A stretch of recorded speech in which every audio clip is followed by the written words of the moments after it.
Et Christophe Estegno.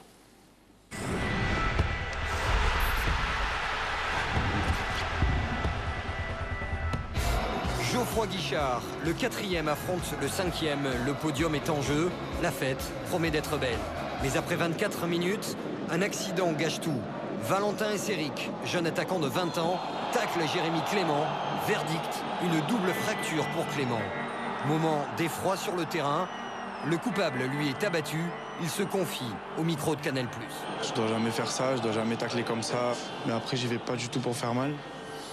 Et je prends que sa cheville, quoi. Et je le sens directement que je prends sa cheville. Après, j'ai pas fait du tout exprès, quoi. C'est de la tristesse et du dégoût. Enfin, c'est par essayer de l'appeler et de m'excuser, c'est tout ce que je peux faire, quoi.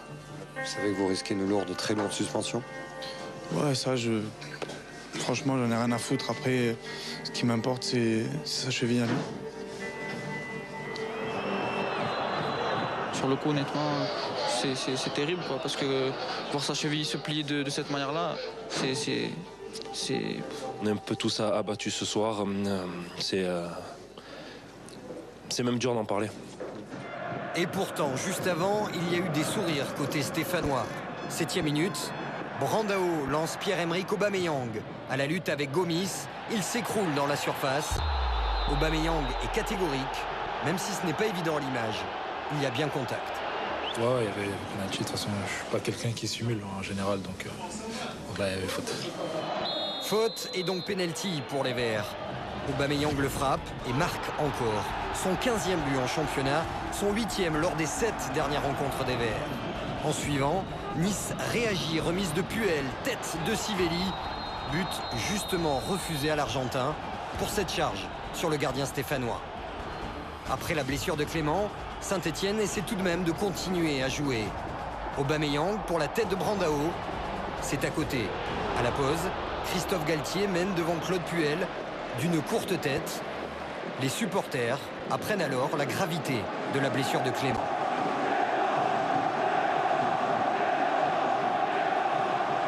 Quand ils croisent leur partenaire sur la civière, ils lui promettent de gagner pour lui. 60e minute, Molo, probablement hors-jeu au départ de l'action, choisit la passe plutôt que le duel.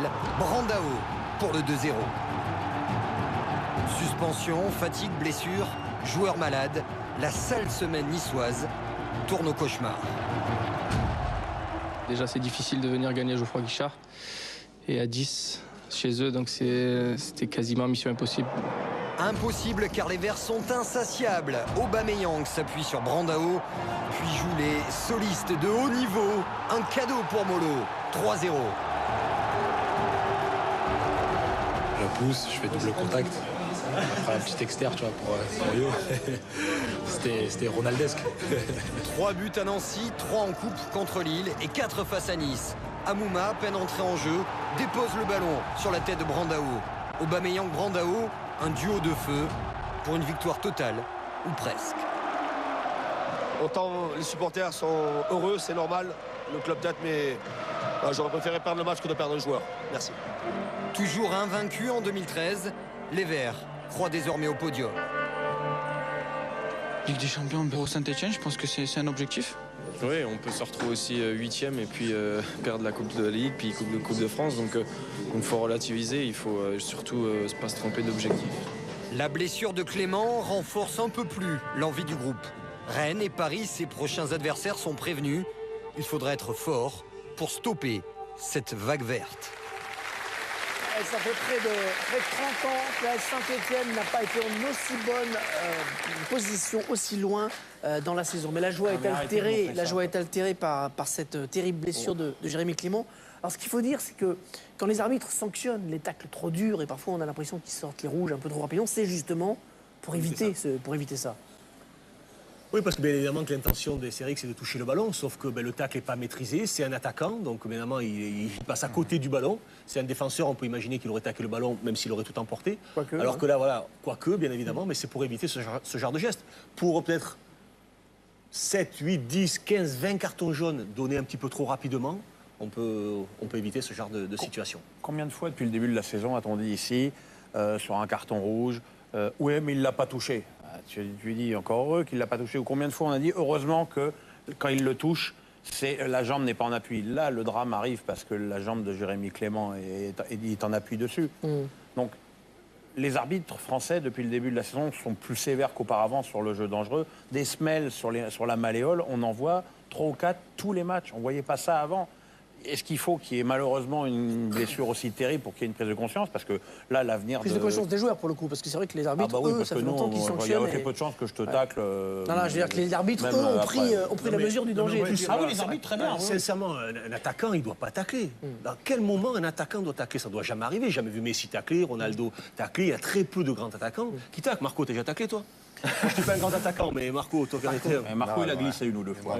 Moi, malheureusement, c'est un jeune que je connais bien parce que l'année dernière, il était à Monaco. Il est passé par Monaco, voilà, on a vu qu'il était meurtrier, il était meurtrier. Et effectivement, les contrastes entre ses qualités techniques et qu'est-ce qu'on voit là, c'est énorme parce que malheureusement, ça montre de l'immaturité encore, même s'il a déjà fait de bonnes choses.